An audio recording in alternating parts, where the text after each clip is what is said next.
Olá, meu nome é Etienne Rocha, sou psicóloga clínica facilitadora de grupo e seja bem-vindo para a segunda aula do mini curso gratuito sobre autocompaixão. Nessa aula nós vamos conhecer um pouco sobre o que não é autocompaixão e os mitos da autocompaixão. O que não é autocompaixão? É curioso a gente pensar que muitas vezes a nossa dificuldade em desenvolver autocompaixão por nós mesmos é acreditarmos coisas como a autocompaixão é eu abandonar totalmente qualquer tipo de autocrítica e aí então eu vou ser uma pessoa que nunca vou mudar. Autocompaixão é eu fazer festas de piedade e autopiedade para mim mesmo. Então isso daí é só ficar passando mão na cabeça e ficar falando coisas fofinhas pra mim e eu também não vou mudar. Autocompaixão não vai servir pra mim porque autocompaixão é coisa de gente fraca. Coisas desse tipo possivelmente já passaram, vão passar na sua mente. Já passaram na minha. Mas o que eu quero compartilhar com vocês aqui, para isso eu trouxe o manual de autocompaixão e de mindfulness e autocompaixão da Kristin Neff para trazer com vocês e a gente desmembrar juntos que a autocompaixão não é bem isso aí. Então a gente vai começar pelo primeiro ponto. A primeira coisa que a Kristin diz aqui no livro, e eu vou ler para ficar mais simplificado para vocês, vai aparecer aqui na tela escrito: autocompaixão não significa apenas oferecer uma festa de autopiedade para o pobre de mim, que o que a Kristin diz é que, na verdade, a autocompaixão é um antídoto para a autopiedade. Enquanto a autopiedade diz pobre de mim, a autocompaixão reconhece que a vida é dura para todos. Pesquisas mostram que as pessoas autocompassivas têm mais probabilidade de avaliar perspectivas em vez de focar apenas no próprio sofrimento. Elas também têm menos probabilidade de ruminar sobre quantas coisas estão ruins, uma das razões sobre as quais porque as pessoas autocompassivas têm melhor saúde mental. Quando somos autocompassivos, lembramos-nos de que todos sofrem de vez em quando e não exageramos a extensão das nossas dificuldades. A autocompaixão não é uma atitude do tipo ai de mim. O que a Kristin quis dizer aqui? Que na realidade a autocompaixão ela nos capacita a não somente focar no nosso sofrimento, ela amplia o olhar. Ela faz com que nós não estejamos só concentrados naquela dor emocional ou dor mental que a gente está sentindo naquele momento. A gente consegue olhar para nossa dor com perspectiva e compreender que não só a gente que sofre com aquela dor, existem outras pessoas também sofrendo. E esse daí é o ponto da humanidade compartilhada, do quanto essa compreensão de que eu não estou sozinho na minha dor faz com que essa dor seja aliviada. Então, ao invés de pensar que a autocompaixão é uma festa de autopiedade, de você olhar para você e você falar, ai, tadinho de mim, não é isso. A autocompaixão é justamente essa compreensão onde você vai enxergar que você sofre e também muitas outras pessoas sofrem. Isso não minimiza a sua dor, não minimiza o seu sofrimento, mas também não exalta o seu sofrimento.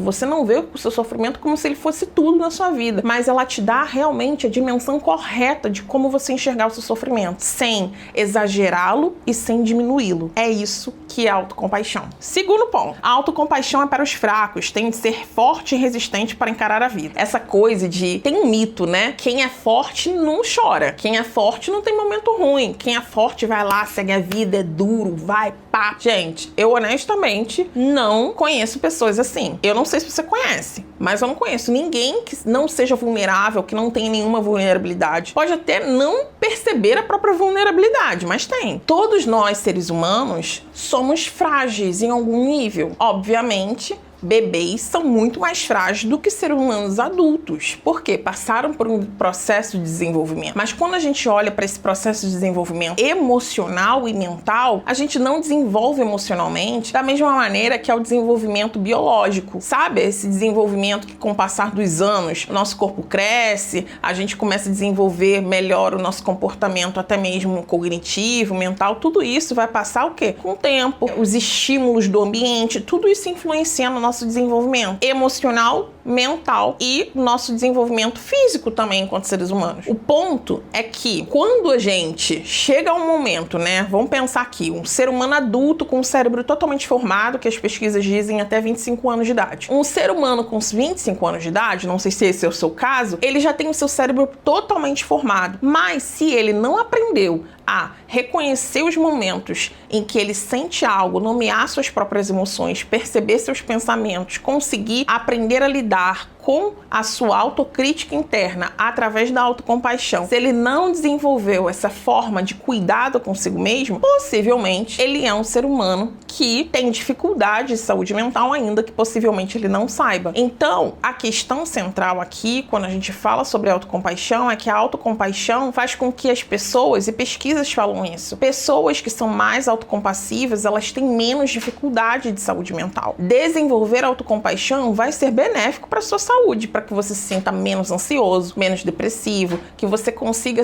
desenvolver, inclusive, mais resiliência na vida. Que resiliência nessa coisa de, eu vou pra frente, não sinto. Não. Resiliência é exatamente a capacidade de reconhecer a sua humanidade, de reconhecer quando você precisa de pausa, de reconhecer o que você precisa fazer para cuidar de você mesmo de forma saudável, reconhecer os seus limites, reconhecer as dificuldades e saber criar estratégias para lidar com essas dificuldades e ir caminhando em direção para aquilo que você quer. É isso que faz um ser humano resiliente. A resiliência, ela precisa de apoio social, uma pessoa resiliente, ela precisa do apoio dos outros, e uma pessoa resiliente, com certeza, ela assume a sua humanidade, ela enxerga que ela tem dificuldades, ela pede ajuda, ela oferece ajuda para ela mesma. Ela é uma pessoa que desenvolveu também, em algum nível, autocompaixão. Continuando aqui, outro grande medo é que a autocompaixão nos torne fracos e vulneráveis, que foi isso que eu acabei de falar. Na verdade, a autocompaixão é uma fonte confiável de força interna e confere coragem e estimula a resiliência quando nos defrontamos com dificuldades. Pesquisas mostram que pessoas autocompassivas são mais capazes de lidar com situações difíceis, como divórcio, trauma ou dor crônica. Aí o terceiro ponto. Preciso pensar mais nas pessoas do que em mim. Ser autocompassivo é um caminho para ser egoísta e autocentrado. Quem não pensa que cuidar de si é egoísmo, não é mesmo? Mas isso não é verdade. Cuidar de si mesmo é necessário, é importante. Porque afinal, conforme nós vamos nos desenvolvendo, teve um momento da sua vida onde que você precisava de que alguém trocasse a sua roupa, de que alguém te levasse no banheiro para fazer xixi. Mas você foi desenvolvendo, você foi crescendo, você foi desenvolvendo a sua capacidade de cuidar de si mesmo. Mas na medida em que você desenvolve essa capacidade de cuidar basicamente de si mesmo, como tomar banho, arrumar, colocar sua roupa, isso é o básico. Isso é o que todo mundo faz e a gente tá implícito, tá normalizado. Mas e se oferecer o cuidado emocional que muitas das vezes você não teve na sua infância? E se oferecer o cuidado de ter uma mente em paz, gente? Uma mente que não é o tempo inteiro ansiosa. Isso não quer dizer que a ansiedade vai acabar, que você não vai ser uma pessoa que em alguns momentos tem dificuldades e que tem ali ansiedade em alguns momentos. Não é isso que eu tô falando. Mas desenvolver a tranquilidade de ter uma mente que você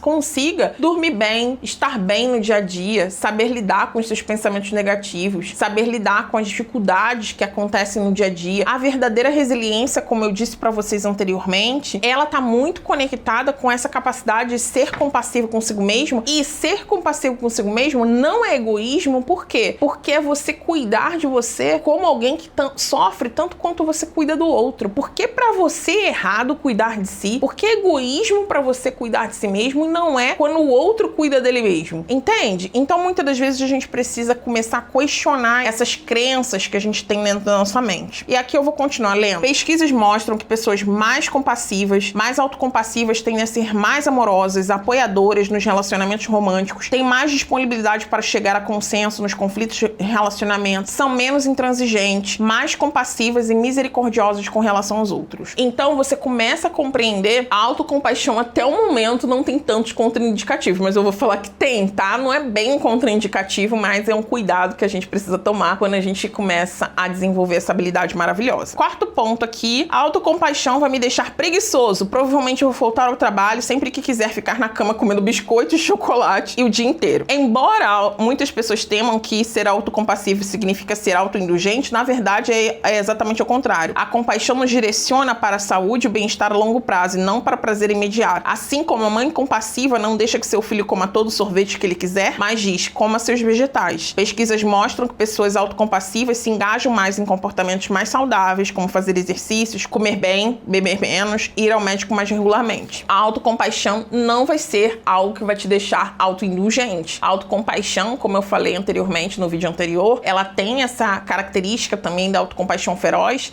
que te encoraja para que você viva de acordo com aquilo que você valoriza. A autocompaixão, ela tem essa sabedoria interna, onde que aquilo que você não vai querer para os outros, você também não vai querer para você mesmo. A autocompaixão não é algo que te desresponsabiliza das questões da vida. Mas a autocompaixão é a voz gentil que te encoraja mesmo quando é difícil continuar. Ela é a mão que te apoia. Ela é a pessoa que tá ali ao seu lado, caminhando com você, mesmo quando é difícil, né? Se a gente pensar na autocompaixão, nessa ilustração de ser uma outra parte de você mesmo, que te apoia, que te conduz para seguir em frente, mesmo quando é difícil. Quinto ponto que diz: se eu for compassível comigo mesmo, vou acabar perdendo a noção. Preciso ser duro comigo, porque quando cometer erros, para que me assegurar que não vou ferir outras pessoas. Outro temor é que a autocompaixão seja, na verdade, uma forma de justificar mau comportamento. Na verdade, a autocompaixão proporciona a segurança necessária para assumir os erros em vez de precisar culpar outra pessoa por eles. Pesquisas mostram que pessoas autocompassivas assumem maior responsabilidade por seus atos e são mais propensas a se desculpar se ofenderam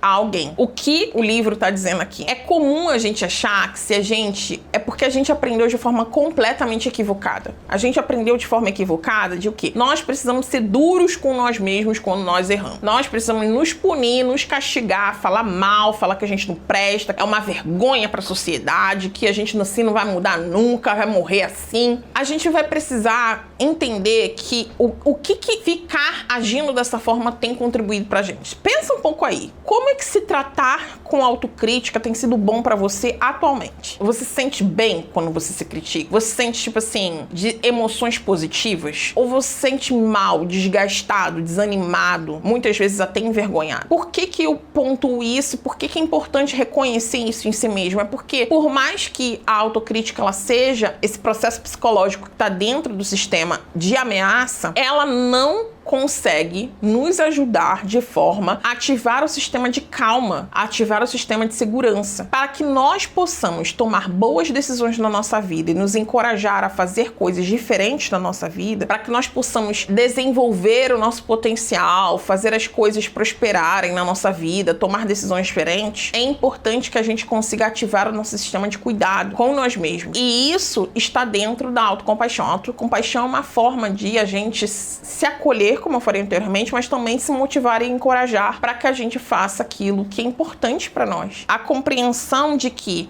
quando eu cometo um erro no trabalho, se eu for autocompassivo comigo mesma, eu não vou me xingar, eu não vou me punir, mas eu me responsabilizo por aquele erro. Eu faço a reparação necessária. Eu não me diminuo, eu não diminuo meu valor intrínseco. Eu assumo que eu errei, entende? Você assume que você errou. As pessoas autocompassivas, elas assumem os seus erros. E elas continuam se encorajando para mudança. Tá, eu errei, tá, o que eu posso aprender com isso? E agora, como eu vou melhorar? Como é que eu vou colocar essa mudança em prática? É isso que uma pessoa autocompassiva faz. Nunca vou chegar onde eu quero na minha vida se abrandar a minha autocrítica severa, mesmo que por um momento. Isso é o que me direciona para o sucesso. A autocompaixão é ótimo para algumas pessoas, mas eu tenho altos padrões e objetivos que quero alcançar na minha vida. E aí vem essa apreensão muito comum que as pessoas têm, que a autocompaixão ela vai minar a sua motivação para alcançar o sucesso. Isso não é verdade. Se formos autocompassivos, ainda estaremos motivados a atingir nossos objetivos, não porque somos inadequados do jeito que somos, mas porque nos importamos com nós mesmos e queremos atingir o nosso pleno potencial. Pesquisas mostram que pessoas autocompassivas têm altos padrões pessoais. Elas simplesmente não se recriminam quando falham, que é exatamente o que eu comentei no ponto anterior. Isso significa que tem menos medo do fracasso e maior probabilidade de tentar novamente e persistir em seus esforços depois de falhar. Então, esses foram os 6 mitos, né? Se a gente for pensar os mitos da autocompaixão. E trabalhar esses mitos é importante. Por quê? Porque é natural nós resistirmos à autocompaixão. É natural, se a gente não recebeu isso ao longo da nossa vida, se a gente não aprendeu a nos tratarmos com bondade, mas aprendemos a sempre nos julgar, nos criticar, nos punir, quando a gente erra, quando a gente falha, a gente se critica quando a gente fez uma coisa certa, porque deveria ter feito melhor, ou a gente se critica quando fez uma coisa errada. Então a gente tá sempre ali na mente da competição, na mente da crítica, com a autocrítica ativada, com sempre achando que a gente não é bom o suficiente, entende? Então, pra gente sair desse lugar, dessa forma de funcionamento, a gente vai precisar desenvolver a autocompaixão. E por isso que eu compartilhei com vocês os obstáculos, muitas vezes, que existem dentro da nossa mente. Pode existir outros, e aí você vai, ao longo do processo, obviamente, desenvolver essa habilidade na sua vida, começar a entender o que de repente pode ser uma dificuldade pra você no desenvolvimento da autocompaixão. Pra não deixar esse vídeo longo demais, eu vou finalizar aqui e a gente vai falar mais profundamente sobre os 3 aspectos da autocompaixão no próximo vídeo.